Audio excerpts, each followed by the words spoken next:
This is the third in a three-part series of episodes that I've done with Ken Roberts. I appreciate you sticking it out and checking out this last episode. And please, folks, take good care. You're listening to the Motivated Mindset Podcast with Bobby Stein. Hello, my name is Bobby Stein, your host of the Motivated Mindset Podcast, where I share candid conversations with extraordinary folks from all walks of life to discover just what motivates their mindset. Welcome in and thanks for listening. So now you're just finish up, you're flying on these jets. Your son and your daughter are instrumental in the succession of the business. Right. You're finding that you can hit different locations. Like your son said, hey, if you want an audience of 2,000, boom, you got it. And this so, is it. Yeah, this is your time. So what? I was going to do it. In fact, Bobby, I was going to rent. I was talking to Disneyland. I was going to rent Disneyland for the night. And anyone who came to that final deal, they would get into Disneyland the next day. Right. And so then, that was incentive, yeah.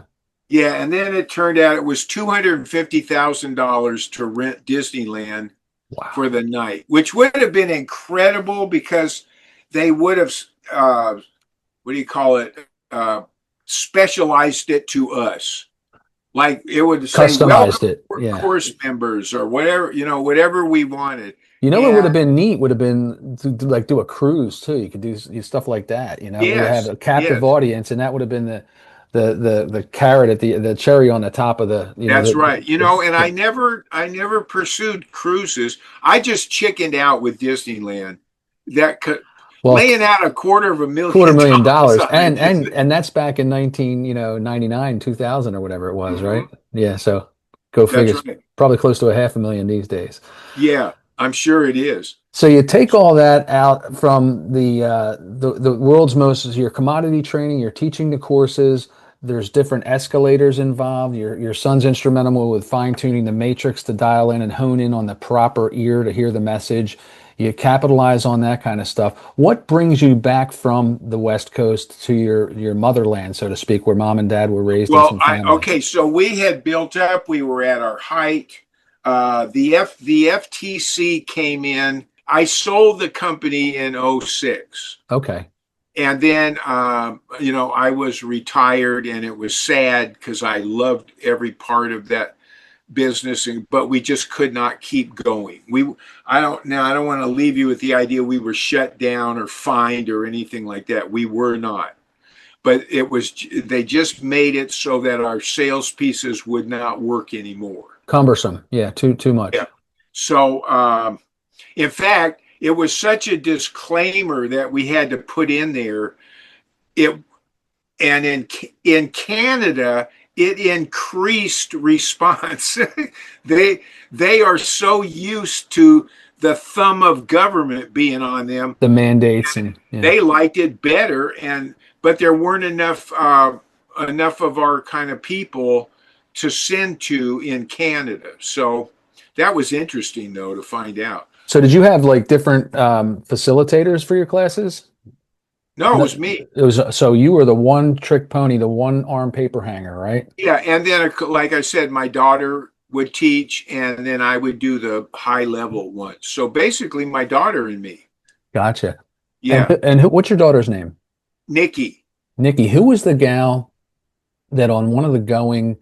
Mary. Yes, that's not your daughter. Okay, so she mentioned that she had worked alongside of you, and she was very instrumental. She was actually doing some trading herself with success. Yeah, and she had become. I used to tease her because she was a hippie when I met her. I met her at the Vernon Howard classes. The compound. And she and my wife, got along. She was a real good friend. And then as she saw what we did in the company and help people and all that, I said, well, you could come in, you'd fit right in. And man, she fit right in, and she started trading. The next thing you know, I'm not kidding you, Bobby, she had a personal shopper at Neiman Marcus. She quickly So, lost the hippie moniker. yes, like she said, I have become a shallow capitalist. Capitalist. Look at me go. Yeah, she would say that at seminars. She was terrific. Yeah. Well, that's excellent. So you sell the company in 2006 and you're quote unquote retired. You moved back to Daphne or Mobile Bay. Where is it? Mobile Bay, yeah. Mobile Bay in Alabama. I actually had Yeah. a business associate. I acquired his business, and he held the paper, the finances for it, and he was based out of Montgomery, Alabama. And so Okay, that's farther north. yeah, Yeah. I made the road trip up there from Southwest Florida a couple, three times. But Did you go to Hank Williams Sr.'s house up there? I did not know. Yeah. I was in and out. I would stay at his house. I'd get my marching orders and turn around and come back home. So Yeah. was Yeah. pretty much it. But so you're down, and tell me about this tree house that you're in right now. Well, it's Is that where you just, get away to smoke your cigars? What? yeah, yeah. And that's the only place I can smoke them. This and outdoors, and that's my choice. Got to do what you got to do, right? But it's not rough duty at all. It's a two-story tree house. That's incredible. I'll have to Yeah, get up there and pay a visit and yeah. buy a When cigar you're at the lounge. Yeah, when you're coming through, let me know. absolutely. And so then, thank God for AA, Tell Bobby. me, tell me. Yeah. I mean, it's like, So what happened? You were just imbibing too much during your business? oh yeah. I Did the mean, two coincide or? I'm an alcoholic, Yeah. and I had originally stopped drinking in 19 March 28, 1978, in Southern California. I was 26 years old. I had been drinking too much, and alcoholism is an illness, and we're not morally uh, defunct or corrupt, and it's not willpower. It's just like having cancer or diabetes, you know and the only treatment for alcoholism is you can put it at bay. There's no cure that anyone knows about, but you can put it into submission, I guess you'd say. It backs off, but it'll be right back. And the only known, call it a remedy for it, is a spiritual experience. And so you work these 12 steps to have what they call a spiritual awakening. But what is so miraculous about this, Bobby, is when I walked in, okay, I told you all those 20 things, Krishnamurti and Paul Brunton Emmett and Fox and all Barry, those. Yeah. Emmett Fox, all of them. The point of every spiritual program or practice is to wake up, right? To become enlightened, to wake up. Okay, so I get to my very first AA meeting in Southern California in 1978. I'd been like a frustrated spiritual student since junior high school. I just always felt I wasn't doing it right. So I Sure. get to my very first AA meeting, very first ever, and I look up on the wall, and there are the 12 steps listed.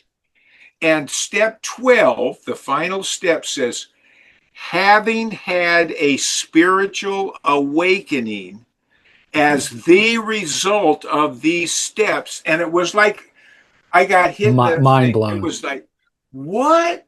I have never seen it put so clearly and decisively ever in all those studies as step 12, having had a spiritual awakening as the result of these steps. And it was like, hallelujah, I am home. I Right. am home. God And bless. that's how I felt. And I was sober and happy in AA for 28 years. And then in '06, I retired, and there's a story in our big book that says the same thing. A man quit for 25 years, and then he retired, and out came his carpet slippers and a bottle, and he Mm, was dead within 4 years. yeah. And that was very nearly my story. Mm, I relapsed bad, mhm. and I was reaching out in a blackout. I was in a blackout for 3 weeks, and And what would you drink when you hit the bottom? it Anything in particular, or yeah, Everclear in coffee. You are eccentric. Yeah, If you're going because to go all out. you can't drink, or I couldn't drink Everclear straight, and it's like rocket fuel, You damn right and it is. you don't want to smoke around it. But I'll tell you, I was in an AA meeting, and this woman, this hardcore alcoholic woman, her past, Yeah. she actually said to me, and I told my story, and I was drinking Everclear and coffee. She said, "You're a pussy." She said, Why? What does she have? I used to shoot Everclear. Man, just when you thought you saw it all, right? Yeah, I said, well, you got me you are because I hardcore. couldn't shoot. You are hardcore, sister. Yeah, yeah. God bless her. Yeah. So thankfully, by the grace of God, I got back into AA, and it saved my life, Bobby. I mean, you've heard the story about people who actually retire and don't do anything. They're dead within 6 years. Yeah. And, because they have no purpose in Well, life. speaking of that, what keeps you now? You're attending meetings and you have the Zoom calls with the meetings, and it's been a savior of sorts. You've had the epiphany, being a seeker. You saw that step 12 was the Right. awakening because that's the purpose. What keeps you busy today? What makes Ken Roberts tick? I know you're a writer and Well, you love to. a big part of AA is working with others. That's a chapter in our book. And I sponsor guys, and I work with guys. And Accountability. I'm always trying to find new guys. I just got a new guy last night on a meeting. I don't even know where he's at. He's not in Alabama, I'll tell you that. And we'll start working together on Zoom and on the phone. And you're passing it on. That's the deal. You're passing it on. You're Paying it helping. forward. Yeah. And like, let me tell you, I sponsor a retired priest from Boston. Okay. Now, I don't know if you're Catholic or not, but in the Catholic Church, the priest is like God to them. Oh, yes, Father. Yes, Father. Oh, yeah. He's treated like royalty. Imagine this, retired priest from Boston, hoity-toity Boston. He comes down to Alabama with all us rednecks who doesn't give a hoot that he's a priest. Talk about a dose of humility. I mean, I admire this man. Takes some big onions. Yeah, it really does. He would be dead if he did not have AA. It's courage. You have to have a certain set of a mindset, And by the way, that's what we're learning all about, the mindset of Ken Roberts, author, speaker, entrepreneur, storyteller. And you can find and contact and reach Ken at 4Ken in the Road. 4Ken the Road. In other words, 4KENTHEROAD at gmail.com. Reach out, correspond with Ken. He'd love to chat with you. I'm sure you can hear from his heart and his spirit that he's a seeker, but he's also a helper, and he'll be glad you did, folks. So you've got this. Well, let me say one more thing. Two more things, Bobby. Absolutely. When I was 12 years old, we were in Encino. We went to the Encino Presbyterian Church, which was very rich. Sally Ride's family went there. America's first woman astronaut. Oh, okay, yeah. Sally Ride. Yeah. And so I was 12 years old, and I'm walking through my dad and mom were huge church people. And they never drank, by the way. They were huge church people. And I'm walking through the classroom section of this separate building at this fancy church that we belong to. And outside one of the doors of the classrooms, there's this urn, those ceramic cigarette urns. Yeah. Sand in it. And there were cigarette butts spilling out. At age 12, Bobby, I was intrigued. Now, remember, I had smoked Colonel Parker's cigar, right? For $5. Yeah. At age 5. I said to my Dad, what goes on in that classroom? And he says, that's where Alcoholics Anonymous meets. And I said, Also, well, yeah. what's Alcoholics Anonymous? And he said, well, that's a program for people where alcohol is a problem in their life. And then he said this, he said, and that is a wonderful program. It's all based on the New Testament. Yeah. Is that a heck of a thing for a dad to tell his 12-year-old son? That's awesome. I don't know how he knew it. You know, Bobby, I Awesome. never asked him, like, how did you know that? But he knew it and Yeah. planted that seed. So all those years later, in 1978, I end up at my first AA meeting. And let me tell you one more thing. One of the practices, all those things I had studied, was a book it's called The Varieties of Religious Experience by James. Is it James Allen? I think it's James Allen. James Allen's phenomenal. As a Man I Thinketh. had, was it? Oh shoot! Now I gotta. He wrote that As a Man Thinketh was his big one. Yeah, maybe it wasn't James. Darn, why am I slipping on this? But anyway, that's named in. It's called The Varieties of Religious Experience, and it's a collection of the of recaps of how various people woke up or became enlightened. It's a collection of those stories. I'm going to Google this because that's not the right. Well, let me take you off the track and we'll circle back to that. You would attend, I think along with your son, you'd go to meetings once every 3 months. It was like kind of like in a seminar format. And the teacher was brilliant. And he would have a class that was called So What? Or he would have an exercise called So What? Does that ring a That bell? was let's see. Yeah, that was Doc Hawkins. Yes. And Okay. what's Yeah, that? so it Go was ahead. by William James, The Oh, Varieties of Religious well, there Experience. you go. Yeah. But so as I'm getting into AA, that book is named, it's the only book that's printed in our big book. And Bill Wilson, who wrote the book, recommended reading that book. I had tried to read it back when I was in high school and I couldn't get through it. It's tough reading, but it's like everything came full circle Yeah. when I walked into that first AA meeting.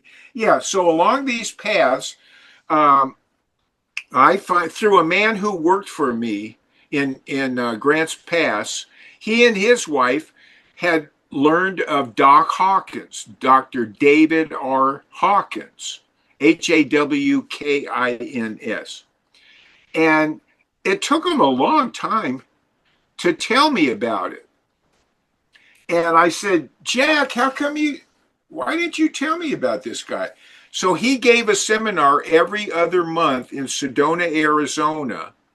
And we flew there every other month to attend his all-day workshop. And he was phenomenal.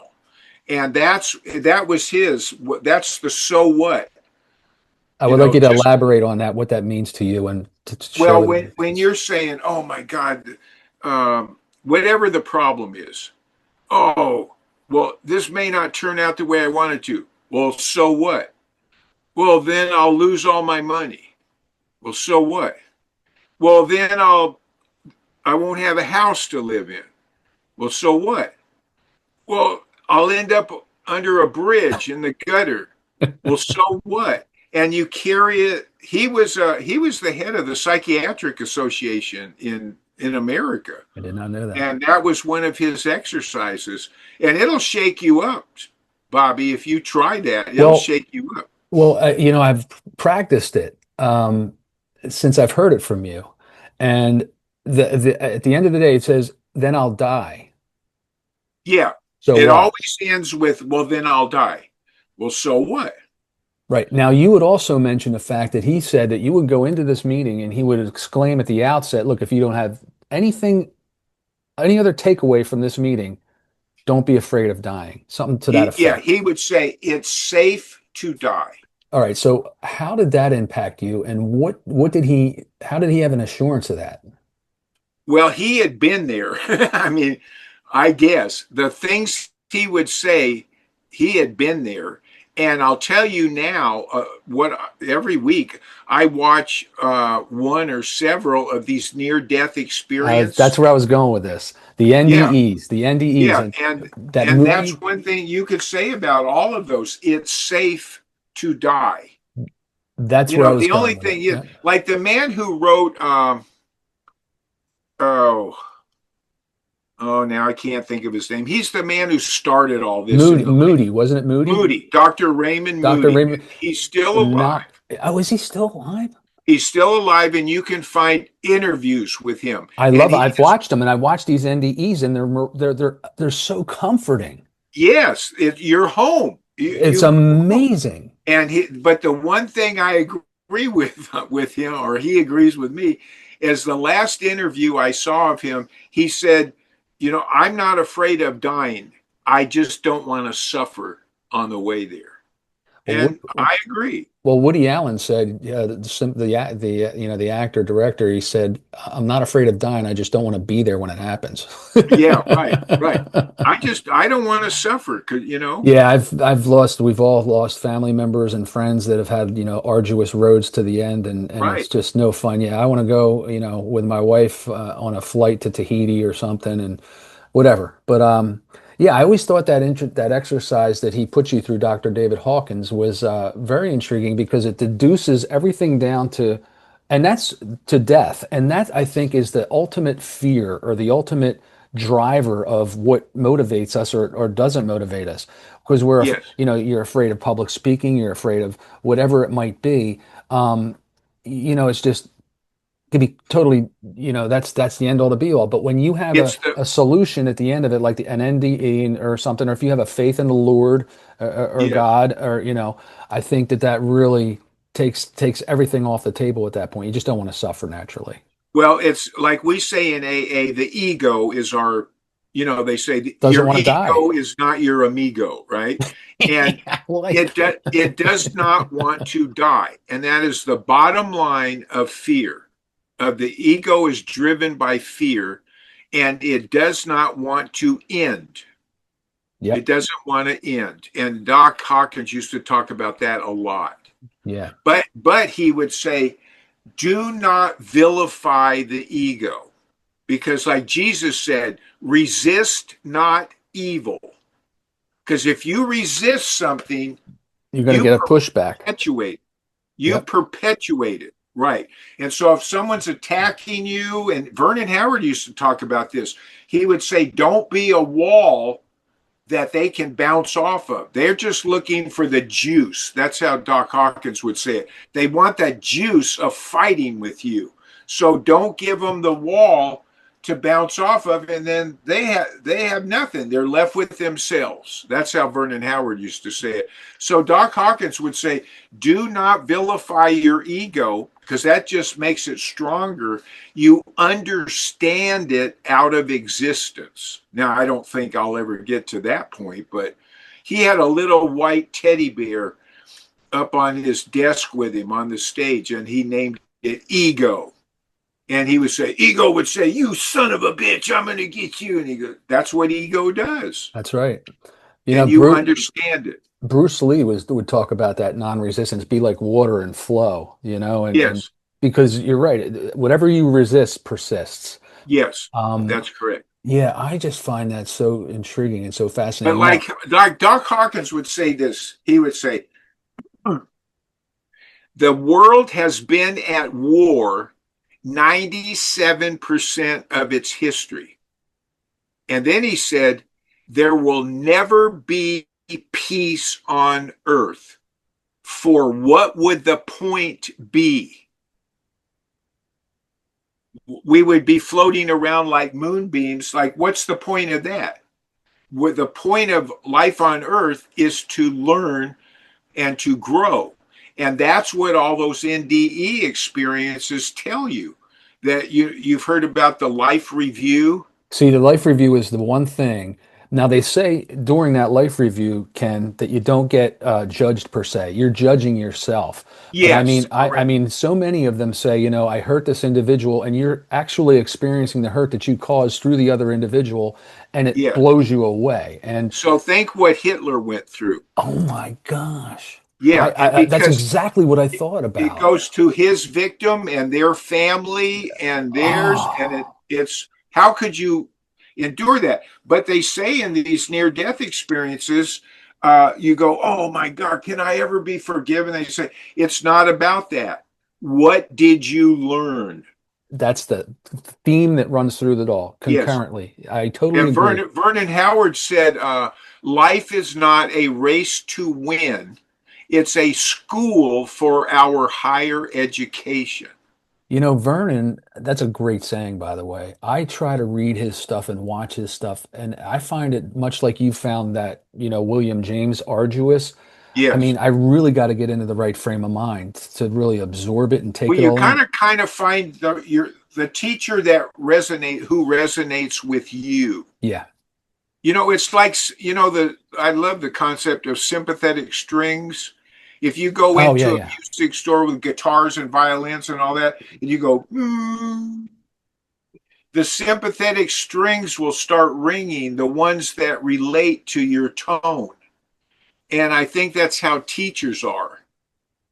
You know, Doc Hawkins was great for me, but so was Vernon Howard. But that doesn't mean all teachers are No, great for I have everybody. certain ones that resonate. I often use the example of a tuning fork being in one corner of the room and another one being diagonal in the other corner of the room. And if you strike the one and walk over to the other one that wasn't struck, it's ringing in sympathetic resonance.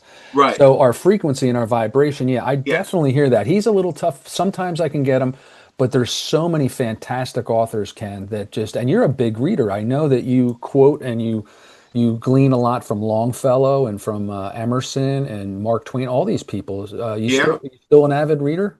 They all told, not really. I mean, I read online and I watch videos, and that's where I get these great quotes and Yeah, stuff. But I'm not really a book reader. gotcha, Yeah. gotcha. But it's all, like Vernon used to say, truth is truth. It's just comes in different forms. Well, talking about the ego not being your amigo, can you equate that a little bit, Ken, to the endless barrage and stream of thoughts? And I think Vernon was the one that said, consider the thoughts is like in a raging river, and we need to be stepped back on the bank. See, it doesn't do us any good to try and resist those thoughts because they're just incessant, right? They'll keep coming. They'll drown us. But They'll take us down. Yeah. if you watch or observe the thought, that's where your teaching kind of, or the teachings Well, that you've gleaned. if you come back to now, I know I'm here, I know where my hands are, then you can observe it. But otherwise, you're in it. Is it a constant, ongoing? Yes. It's you don't arrive one day, do you? No. We have 10,000 opportunities every day to come back to the now. And I learned this from a guy at Vernon Howard. It was a powerful lesson for me. We were arranging chairs or taking up the chairs after the big meeting and putting them in the rack. And this one guy who was more advanced than me, he walked by and he says, I've just had 1,000 opportunities to come back to myself while doing these chairs, and I didn't take any of them Yeah. because his mind was off racing with something else. Well, in your book, The Rich Man's Secret, right? So you're Yes. you're you're you're tracking this down. I highly recommend this book, guys. I mean, not for nothing. Thank It you. is just wonderful. It's just rich and it's so gloriously told. I love the setting that it's in. But your character, Victor Truman, the star of the show or the book rather, runs into an individual by the name of Minnie on the porch of her house, where ultimately the teacher that you're following uh, housed in. It was an inn, and he had a room there. Minnie kept saying to you or Victor, the character in the book, watch, watch, watch, and she would catch Victor tapping his foot or being lost in thought. Um, Right. do you continue to practice that? Yeah. I mean, that's our job here on earth. Yeah, I I agree. don't care what what program you're following, I that's agree. where it goes. And for me now, even in AA, I mean, now, now that I'm in AA and we have Zoom, I can hear the best of the best in AA whom I would have never ever heard. I wouldn't be able to go to that many AA conventions, but I can see any of them on Zoom nowadays. And Bobby, they get real lofty. I mean, they're up there with Ouspensky and Gurdjieff and Krishnamurti. They're way up there, but they entered through AA. Yeah. It's a spiritual program. I've often heard, or I've heard it, I shouldn't say often, I've heard it once. Neville Goddard, he was a one of the guys that I resonate with. He died in 1972, was born in 1905, but he would say he would never condemn. In fact, he was a dancer on Broadway for a short stint in his early career, and he saw it all, right? On Broadway and vaudeville. And he would Yeah. say that, alcoholics, they're to be commended. They're seekers. They're the true seekers. They're the ones that are trying to fill a void, and it's dissipating. They can't fill it. So it's an insatiable, unquenchable scenario that they continue to chase. And when they come to themselves, that's where the shit hits the fan, so to speak. Yeah, I mean, and we're oftentimes you'll hear, I'm Joe and I'm a grateful alcoholic. Well, he's grateful because he would not have been on this path if he didn't address his alcoholism. Right. So we say in AA, we are the chosen few Yeah, because we're practicing this spiritual life on a daily basis. absolutely. And there's But no, Emmett Fox is wonderful. And in fact, Emmett Fox had a big influence on Bill Wilson, who started AA I did not know that. in New York. Yeah. He wrote that, and I got it from you. It was a small book. In fact, I went and listened to it on YouTube a few days ago after I heard you mention it. The Golden Key. Oh, yeah. What That's a does masterpiece. talk about the Golden Key? Well, the golden key again is focusing like you got to catch your mind going off in the woods, in the weeds, in the woods where it goes, and you think about God instead. So in the golden key, he said, whatever your problem is, I don't care what it is. I don't care if you're on your deathbed with a disease or you're being sued. I don't care what it is. As soon as you catch yourself thinking about the problem, think about God instead. Yeah. And think about all the things you know about God, as few things as that may be. God is all powerful. God is love. God is omniscient. I mean, anything you know, start thinking about God instead of that problem. And what happens to the problem? And that's the golden key. Well, again, it brings you back. And then you use the word already today, coincidental. Then all these coincidental things start happening. Unbelievable. Do you remember me telling about the Skip Barber Racing School? I'd like you to share that story with the orange cone. Yeah, the orange cone. Please That's tell what that. it is. It's the orange cone. So How does that relate to what we're talking okay, about? well, Share that story. it helps bring it into focus, at least for me. So my son and I went to the Skip Barber Racing School in Laguna Seca, California. Yeah, big raceway. And before that, we went there to drive the Formula One cars. But before they'll let you even look at a Formula One car, you have to go through this 3-day car control clinic. And they put us in Dodge Neons, these little Dodge Neons. And that's what we did our autocross and braking and turning and all that. It's partially in the classroom, and then you go out and get in the cars and they teach you. So this one particular lesson was the skid pad. And they put us in these big red Dodge Ram pickups. And you're sitting there in the driver's seat and the instructor is in the passenger seat. And so you pull up to this gigantic, it's like a parking lot. It's an asphalt parking lot. And off on the other side, and it's kind of slanted downward and it's wet. They have water running Like across ice skating, yeah. Yeah. And then I didn't notice when I first got in, but the tires on the pickups were bald. So you got that going for you. Yeah, you got that.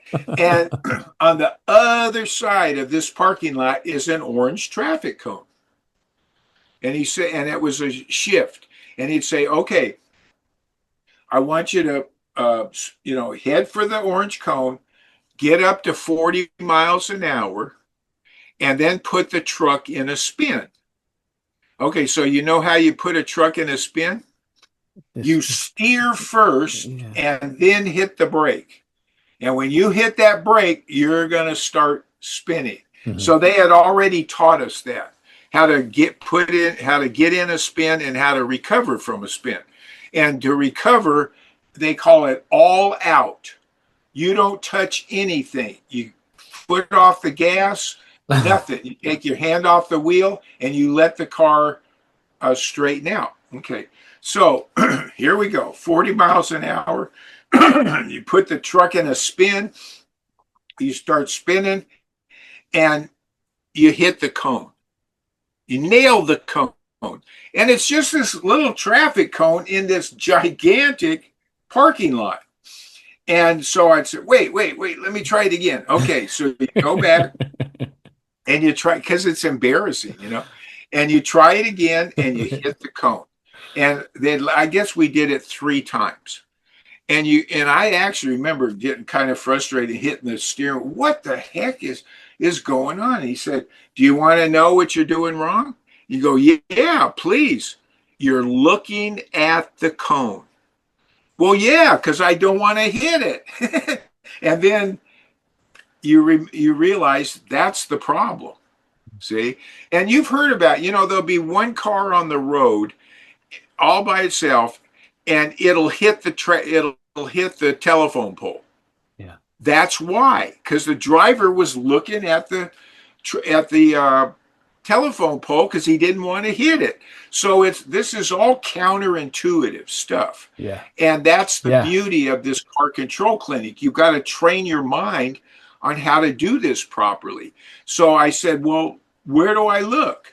And he says, well, where do you want to go? Yeah. And I said, well, to the left of the cone. He said, okay, let's do it. So I tried it again and I hit the cone.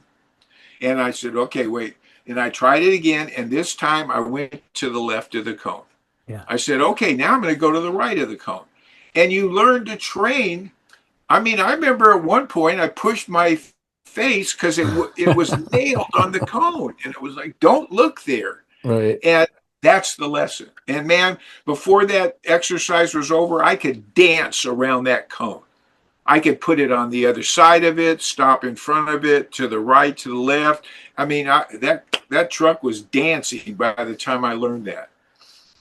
So the moral of the story is, energy goes where attention flows, right? Or your life goes where you're looking. So if you're dwelling on your health or your poverty or the problem, as Emmett Fox put it, get it off of there and think about God instead. And it's hard work, Bobby.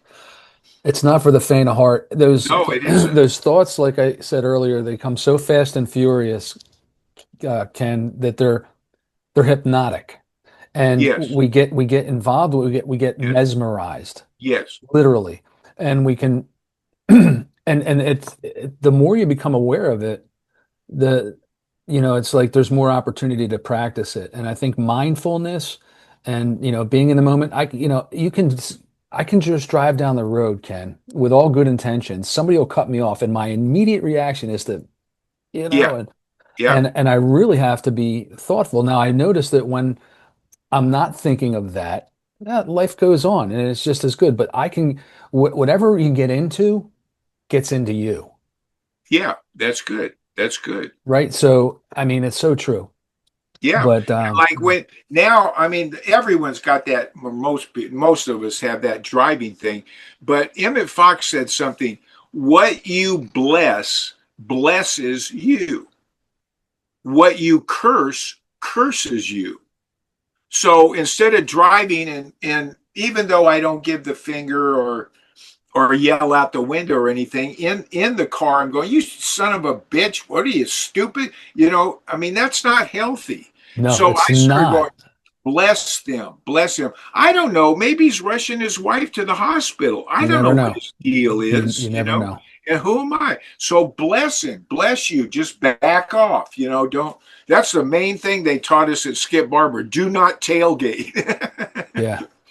I've seen that on the interstate so many times. You'll be cruising along at 80 miles an hour, and somebody gets a hair up their butt, and they'll brake check you, and Yeah, God knows what's going on behind you, it's and insane. it It's really insane. is. It's One of my brother-in-law is a truck driver, and he said, I do not mess with any drivers because nowadays you don't know what drugs they're on.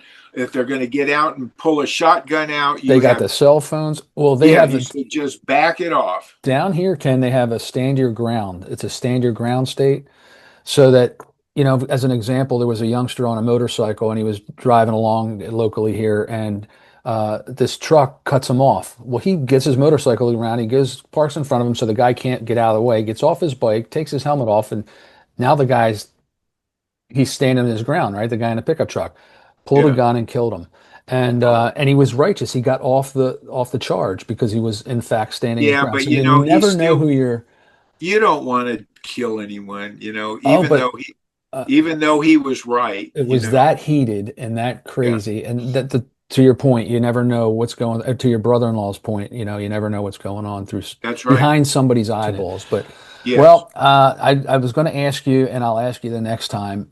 Well, I ask you right now, if you could travel back in time, Ken, to the 12-year-old boy who was with your father at the Presbyterian church where they had the urn with the sand and the Yeah. cigarette butts, and you were inquisitive. If you could go back in time and tell that 12-year-old son, knowing what you, or the child, Ken Roberts at 12, knowing what you know now, what would you share or impart with that individual? I hear this all the time. In fact, I did someone wrote a book in Australia and asked me to contribute to it, and it was, what would you tell your 18-year-old self, I think it was. But I'm not even I kind of feel like I went through what I went. Like I said, I had this knot of fear most of my life. I And can totally at relate. Yeah. 12, I don't know if the thing had kicked in yet, um, about being rich. I don't know if that was. It certainly hit me in high school because that it was such a stark difference. Like with those kids and me. But there was not that difference in elementary and junior high school. There weren't those It classes. wasn't as distinct as separated. Yeah. Correct. So I don't know if I was being driven by fear at age 12. I was probably still kind of human. kind of kind of innocent, Well, I at remember, age 12. no, I remember being at age 12, and we were kind of like in a wealthy neighborhood, and we were not.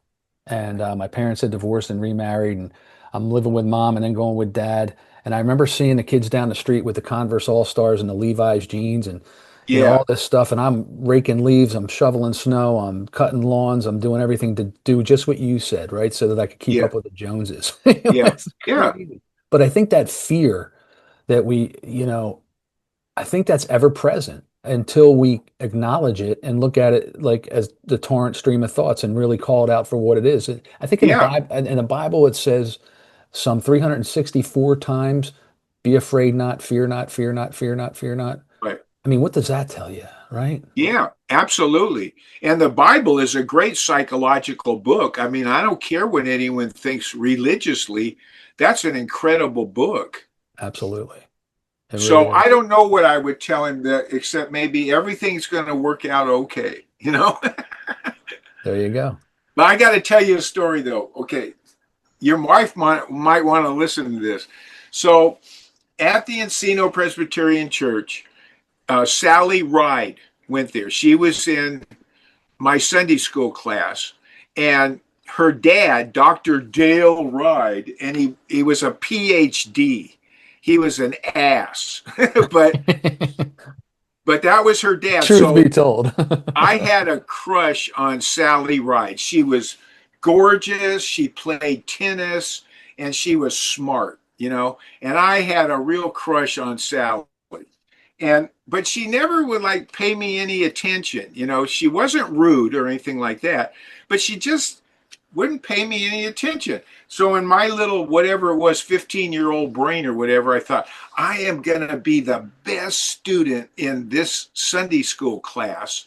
So when they're sitting around the dinner table, her dad's going to say, boy, that Ken Roberts is such a fine young man. So that was my motive, right? So I was one of the top two in that Sunday school class, but it always like hurt my feelings. She never would pay me any attention. Okay, so what was it, 40 or 50 years later, Bobby, I'm down here in Alabama. This whole life had gone on. I'm driving down the main drag all by myself in Alabama, and on the radio, it says, America's first woman astronaut, Sally Ride, passed away today. Oh, goodness. She is survived by her companion of 27 years, Kimberly. And I went, that explains yes. It. It wasn't me. It wasn't me. It wasn't me.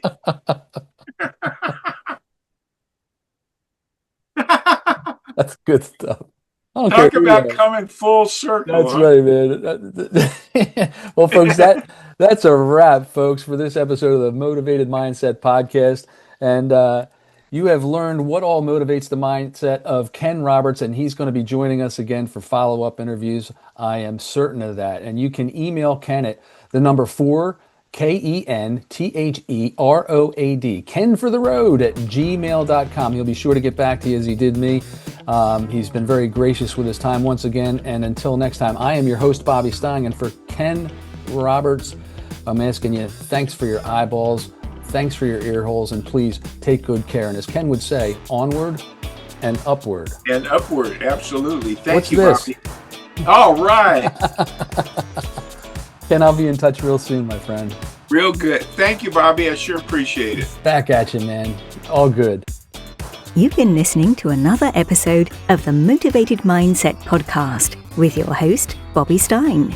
Thank you for tuning in.